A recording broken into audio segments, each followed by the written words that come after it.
नमस्कार। मैं महेश अग्रवाल मुंबई से पीएमसी हिंदी टीवी चैनल में आपका स्वागत करता हूं। एक मित्र ने प्रश्न पूछा है, साधक को प्रकाश की किरण मिले तो उसको सतत बनाए रखने के लिए क्या किया जाए? जो अनुभव हो आनंद का, जो शांति का, आनंद का अनुभव हो, उसे हम सतत 24 घंटे अपने भीतर बनाए रखें। कैसे? दो रास्ते हैं।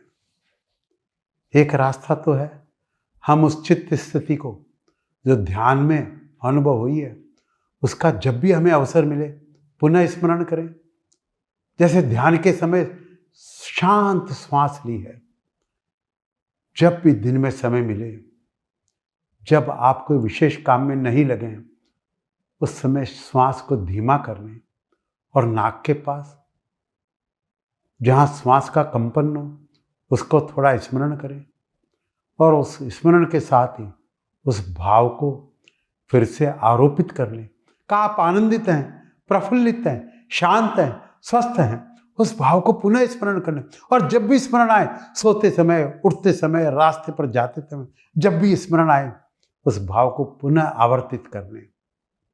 अनेक बार वह स्मृति, वह स्मरण आपके भीतर आघात करेगा और कुछ समय में आपको उसको अलग से याद करने की जरूरत भी नहीं रह जाएगी। वह आपके साथ वैसे ही रहने लगेगा जैसे श्वासें आपके साथ है। एक तो इस भाव स्थिति को बार बार स्मरण करना। जब भी ख्याल मिल जाए, बिस्तर पर लेट गए, स्मरण आए, ध्यान की स्थिति को वापस दोहराने का भाव कर लें। रास्ते पर घूमने गए, रात्रि को चांद के नीचे बैठे, किसी वृक्ष के पास बैठे, कोई नहीं है, कमरे में अकेले बैठे, पुनः स्मरण कर लें। बस में सफर कर रहे हैं, ट्रेन में सफर कर रहे हैं, अकेले में बैठे हैं, आंख बंद कर लें, उस भावी स्थिति को पुनः स्मरण कर लें। दिन के व्यस्त कामकाज में भी, दफ्तर में भी 2 मिनट के लिए भी कभी उठ जाएं, खिड़की के पास खड़े हो जाएं, गहरी सांस लें और उस भाव स्थिति को फिर स्मरण कर लें। दिन में अगर 10-20 बार, मिनट, आधा मिनट भी उस स्थिति को स्मरण किया तो उसका सातत्य घना होगा। कुछ दिनों में आप पाएंगे कि उसे स्मरण करना नहीं होगा, वह स्मरण बना रहेगा। तो एक ही रास्ता है, ध्यान में जो भी अनुभव हो उस भांति निरंतर विचार के माध्यम से स्वयं की स्मृति में प्रवेश दिलवा दें। और दूसरा रास्ता, रात्रि को सोते समय, जैसे संकल्प करने के लिए हमने चर्चा की थी, जब संकल्प आपका प्रगाढ़ जिस रास्ते से होगा उसी रास्ते से ध्यान की स्मृति को भी कायम रखा जा सकता। जब ध्यान का एक अनुभव आने लगे, रात्रि को सोते समय वही प्रक्रिया करें और उस वक्त यह भाव मन में दोहराएं कि ध्यान में मुझे जो भी अनुभव होगा उसकी स्मृति मुझे 24 घंटे बनी रहेगी। जो मैंने संकल्प के लिए प्रयोग बताया, श्वास को बाहर फेंक करके संकल्प करने का या श्वास को भीतर लेकर के संकल्प करने का, जब आपको कुछ अनुभव आने लगे शांति का, तो इसी प्रक्रिया के माध्यम से यह संकल्प मन में दोहराएं कि ध्यान में मुझे जो भी अनुभव होगा, मुझे 24 घंटा एक सतत अंत स्मरण उसका मेरे भीतर बना रहेगा। उसको दोहराने से आप पाएंगे आपको बिना किसी कारण के अचानक दिन में कई बार ध्यान की स्थिति का ख्याल आ जाएगा। और ये दोनों संयुक्त करें तो और भी ज़्यादा लाभ होगा। अभी हमने विचार शुद्धि, भाव शुद्धि के बारे में बात करेंगे, तो इस संबंध में और भी चर्चा करेंगे। बहुत सा समय 24 घंटे का हमारे पास व्यर्थ होता है जिसका हम कोई उपयोग नहीं करते हैं। उस व्यर्थ के समय में अगर हम ध्यान की स्मृति को दोहराते हैं तो बहुत अंतर पड़ेगा। कभी इस तरह का ख्याल करें, अगर आपको 2 वर्ष पहले किसी व्यक्ति ने गाली दी हो, 2 वर्ष पहले आपका किसी ने अपमान किया हो, 2 वर्ष पहले आपके साथ कोई दुर्घटना घटी हो, तो आज आप उसे स्मरण करने बैठेंगे तो पूरी घटना को स्मरण करते करते आप हैरान हो जाएंगे। उस घटना को स्मरण करते करते आपके शरीर की और चित्त की अवस्था भी उसी का छाप को ले लेगी जो 2 वर्ष पहले घटित हुई थी। 2 वर्ष पहले कोई आपका भारी अपमान हुआ था और आप आज बैठ करके उसका स्मरण करेंगे कब वह घटना कैसे घटी थी, कैसा अपमान हुआ था, तो स्मरण करते करते आप हैरान होंगे कि आपका शरीर और आपका चित्त उसी अवस्था में पुनः पहुंच गया है जैसे आप फिर से अपमान को अनुभव कर रहे हैं। हमारे चित्त में संग्रह है, वह विलीन नहीं होता है। जो भी अनुभव होते हैं वह संग्रहित हो जाते हैं। अगर उसकी स्मृति को फिर से पुकारा जाए तो वे अनुभव जगाए जा सकते हैं। हम दोबारा उन्हीं अनुभूतियों में प्रवेश पा सकते हैं। मनुष्य के मन से कोई भी स्मृति नष्ट नहीं होती। अक्सर मनुष्य की भूल यह है कि जो भी गलत है उसका तो वह स्मरण करता है और जो भी शुभ है उसका स्मरण नहीं करता। यह मनुष्य की बुनियादी भूलों में से एक है। जो नकारात्मक है, नेगेटिव है, उसको वह स्मरण करता है और जो विधायक है उसका स्मरण नहीं करता। आपको शायद ही वह क्षण याद आते हों जब आप प्रेम से भरे हुए थे। आपको शायद ही वह क्षण याद आते हों जब आपको अपने स्वास्थ्य की कोई अद्भुत अनुभूति हुई हो। शायद ही वे क्षण याद आते हों जब आप बहुत शांत हो गए हों। लेकिन आपको वे स्मरण रोज आते हैं जब आप क्रोधित हुए थे, जब आप अशांत हुए थे, जब किसी ने आपका अपमान किया था या आपने किसी से बदला लिया था। आप उन बातों को बार बार निरंतर स्मरण करते हैं जो घातक है और जो आपके जीवन के लिए विधायक हो सकती है, उनका स्मरण आप शायद ही करते हो। विधायक अनुभूतियों का स्मरण बहुत बहुमूल्य है। अगर उन अनुभूतियों को निरंतर स्मरण करने से दो बातें होगी। सबसे महत्वपूर्ण तो ये होगा, अगर आप विधायक अनुभूतियों का स्मरण करते हैं तो उन अनुभूतियों के वापस पैदा होने की संभावना आपके भीतर बढ़ जाएगी। जो आदमी घृणा की बातों को बार बार याद करता है, बहुत संभावना है कि आज भी घृणा की कोई घटना उससे घटेगी।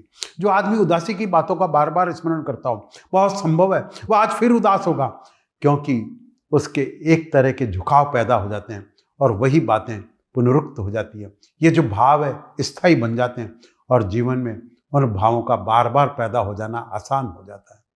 अपने भीतर आप विचार करें, आप किस तरह के भावों को स्मरण करने के आदी हैं। हर आदमी स्मरण करता है।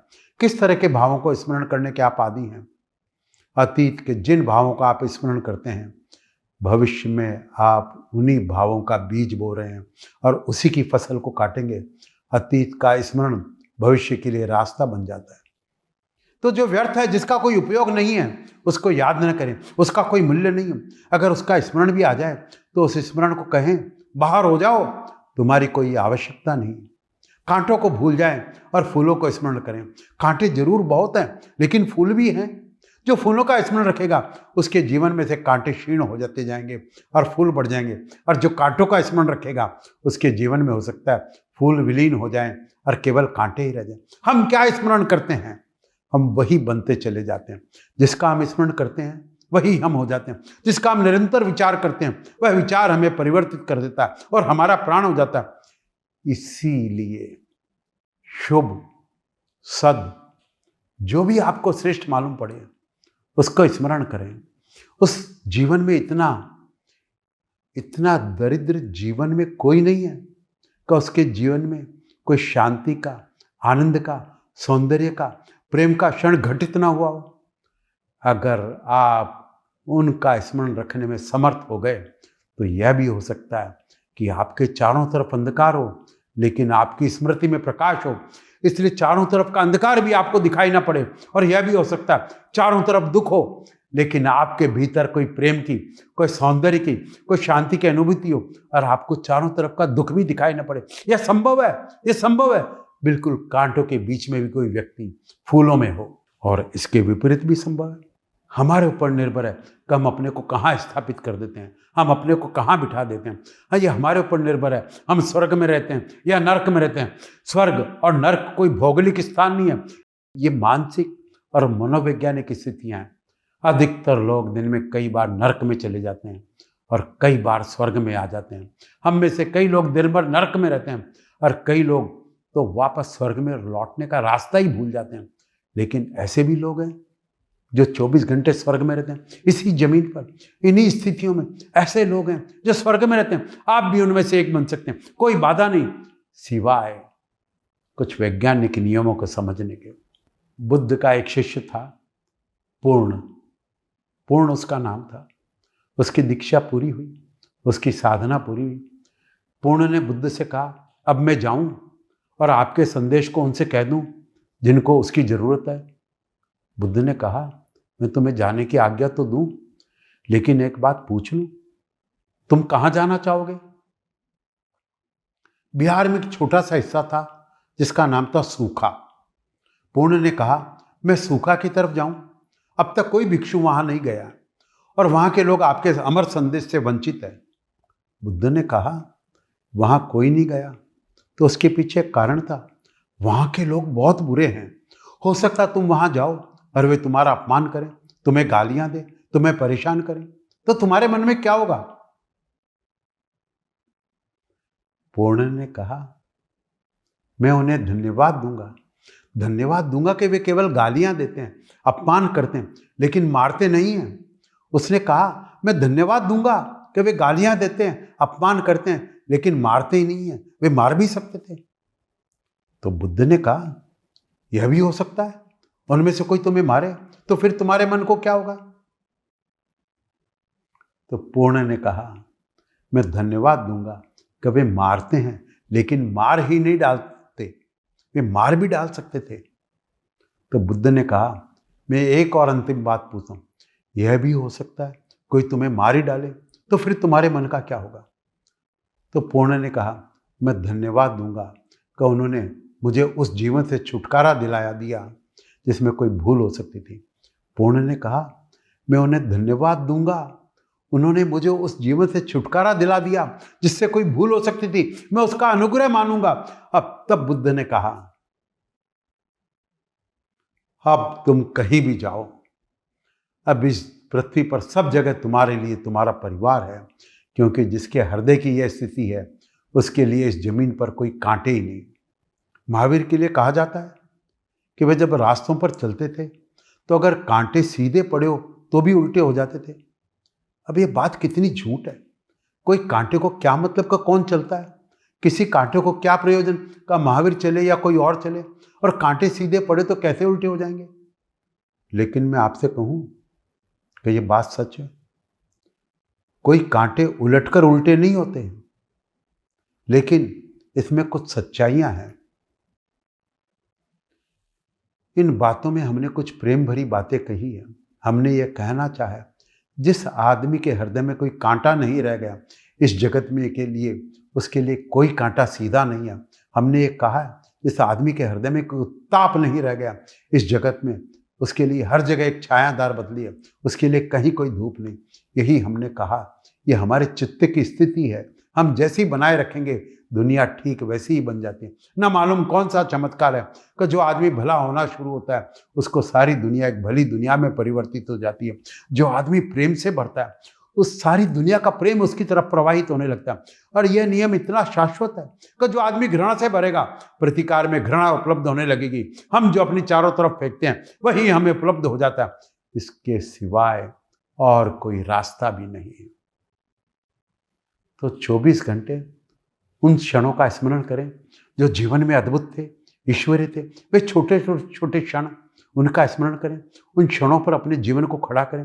उन बड़ी बड़ी घटनाओं को भूल जाए जो दुख की है, पीड़ा की है, घृणा की है, हिंसा की। उनका कोई मूल्य नहीं, उन्हें विसर्जित कर दें, उन्हें झाड़ दें।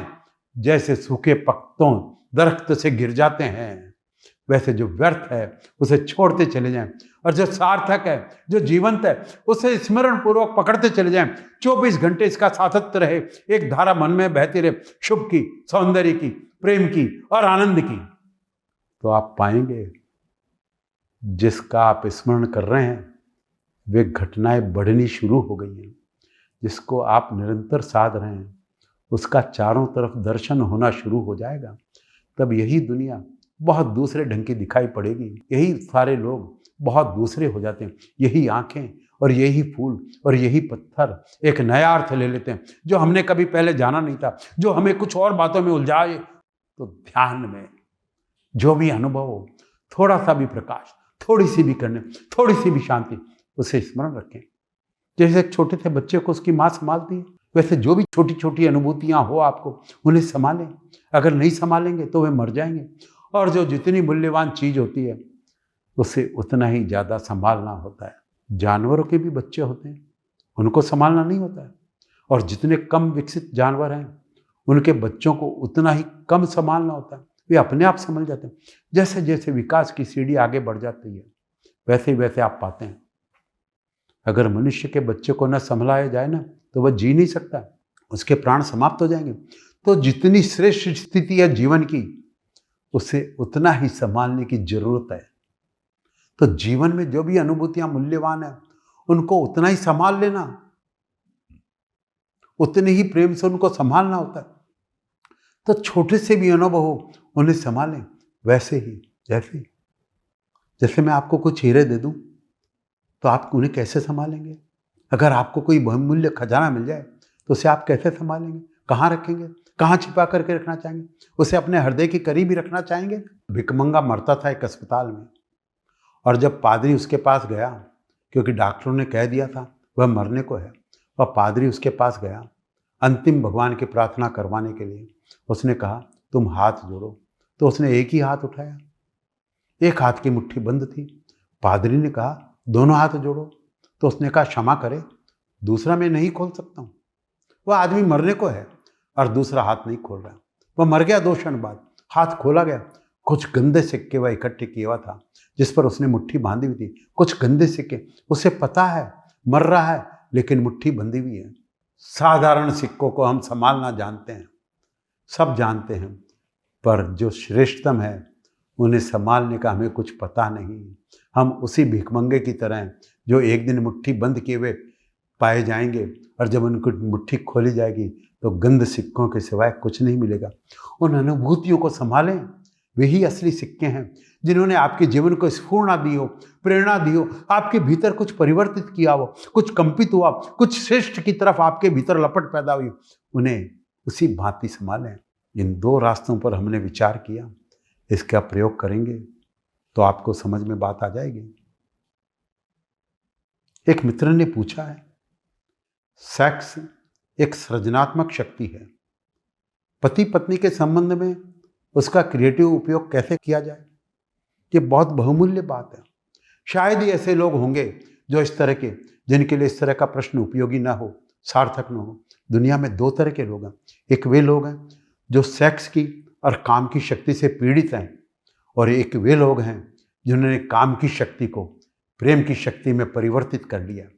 आप जानकर के हैरान होंगे, प्रेम और काम, प्रेम और सेक्स विरोधी चीजें हैं।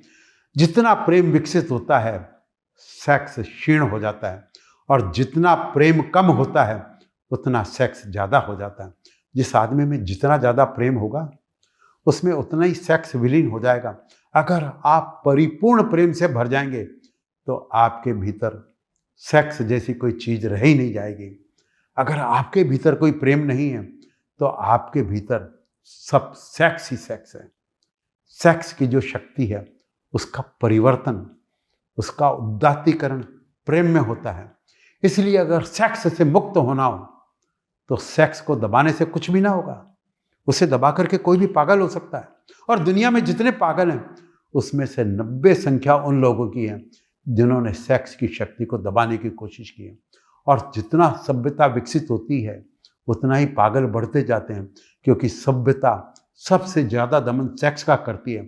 सभ्यता सबसे ज़्यादा दमन सेक्स का करवाती है, और इसीलिए हर आदमी अपने सेक्स को दबाता है, सिकोड़ता है, और वह दबावा सेक्स विक्षिप्तता पैदा करता है, अनेक बीमारियां, अनेक मानसिक रोग पैदा करता है।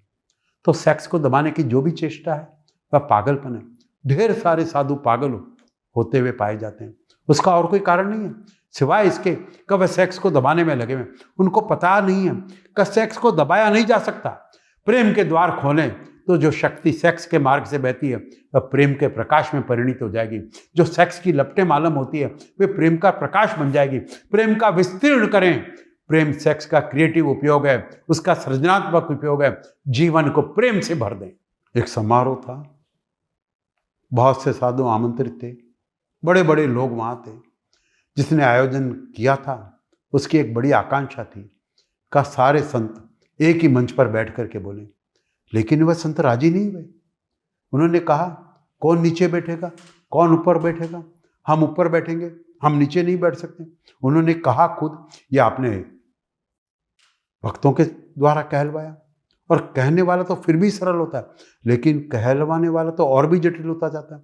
उन्होंने कहलवाया कि हम कोई एक साथ नहीं बैठ सकते। अब वो एक बनाया विशाल मंच व्यर्थ गया। एक एक आदमी को बैठ करके बोलना पड़ा। बड़ा मंच इतना बनाया कि 100 संत एक साथ बैठ सकें, लेकिन 100 संत एक साथ कैसे बैठ सकते हैं? और कोई शंकराचार्य थे, वो तो अपने सिंहासन के बिना बैठ ही नहीं सकते थे। अगर वे नीचे नहीं बैठ सकते तो उसके सिंहासन के बगल में दूसरे संत कैसे बैठ सकते हैं? आपको बड़ी हैरानी होगी। जिनको अभी कुर्सियों में भी ऊंचाइयां और नीचाइयां हैं, जिनमें अभी भी मापतोल है कि कौन कितना ऊंचा बैठा है, कौन कितना नीचे बैठा है, उनके चित्त कहाँ बैठे होंगे? दो साधु इसीलिए आपस में नहीं मिल सकते कि पहले कौन नमस्कार करेगा, क्योंकि पहले कौन हाथ जोड़ेगा, क्योंकि जो हाथ जोड़ेगा वो नीचे हो जाएगा। कितने आश्चर्य की बात! हम मानते रहे सदा से जो पहले हाथ जोड़ ले वो ऊंचा है, लेकिन संत समझते हैं जो पहले हाथ जोड़ेगा वो नीचा हो जाएगा। मैं एक बड़े साधु के सत्संग में गया, एक बहुत प्रसिद्ध राजनीतिज्ञ भी वहाँ आए हुए थे। उन साधु को ऊपर तख्त पर बैठाया गया, सारे लोग नीचे बैठे थे। सत्संग शुरू हुआ तो राजनीतिज्ञ ने पूछा, मैं सबसे पहले ये पूछूं कि हम तो नीचे बैठे हैं और आप ऊपर क्यों बैठे हैं? और आप अगर भाषण भी कर रहे हो तब तो ठीक था, लेकिन आप तो सत्संग कर रहे हैं या वार्ता होगी, आप इतने ऊपर चढ़े हुए, बातचीत मुश्किल होगी, आप कृपा करके नीचे आ जाएं। लेकिन वह साधु नीचे नहीं आते गए। इस पर राजनीतिज्ञ ने पूछा, अगर नीचे ना आ सकते हो तो कोई ऐसा कारण तो हमें समझाएं कि आपके ऊपर बैठने का कारण क्या है?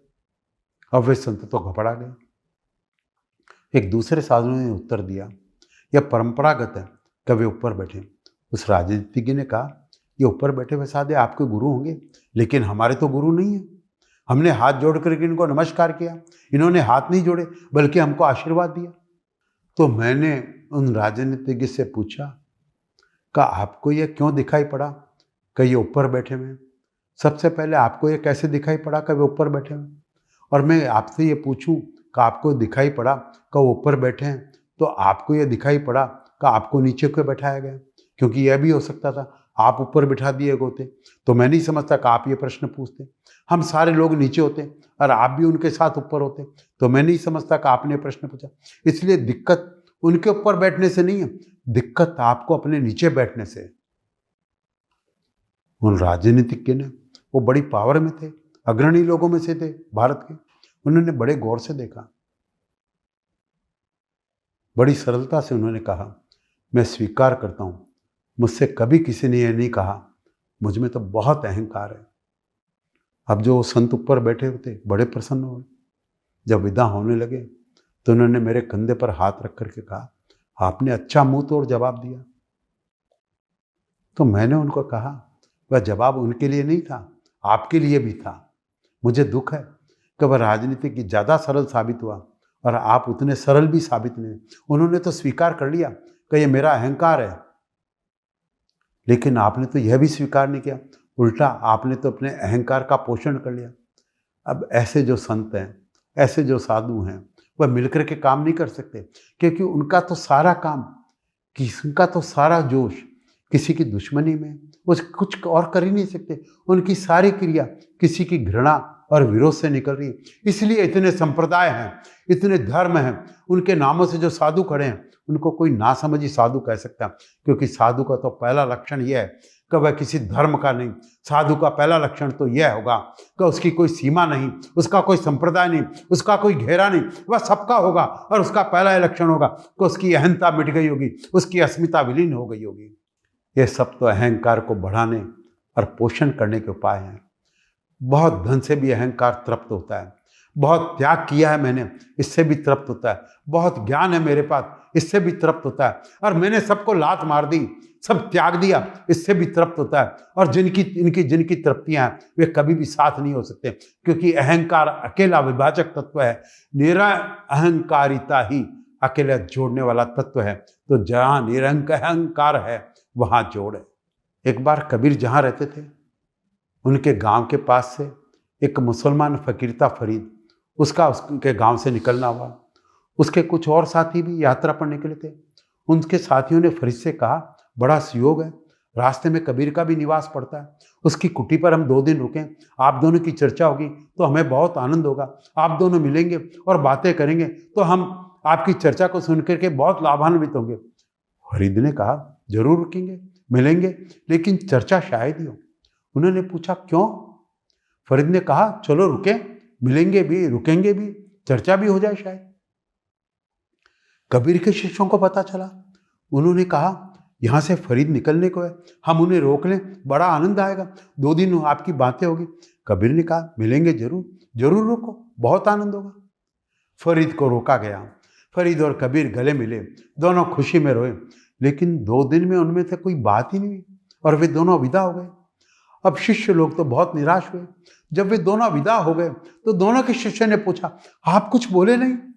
उन्होंने कहा, हम क्या बोलते हैं, जो वे जानते हैं वही हम जानते हैं, जो मैं जानता हूं वही कबीर जानते हैं, हम बोलते क्या? और हम 2 भी कहाँ जो हम बोलते, कोई तल है जहां हम एक ही हैं। वहां तो बोलने तक का विरोध नहीं, संतों में बोलने तक का नहीं, और डायलॉग भी समझने, वह भी एक विरोध है।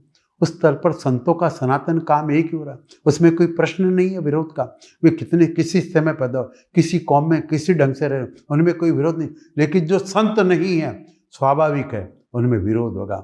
इसीलिए स्मरण रखें, संतों में कभी कोई विरोध नहीं, और जिनमें विरोध है समझ लो कि ये कसौटी है, कि वे संत नहीं है। आज बस इतना ही। आपने इतनी देर तक इस चर्चा में भाग लिया, इसके लिए मैं आपका अभिनंदन करता हूँ। आपके भीतर छिपे परमात्मा को प्रणाम करता हूँ।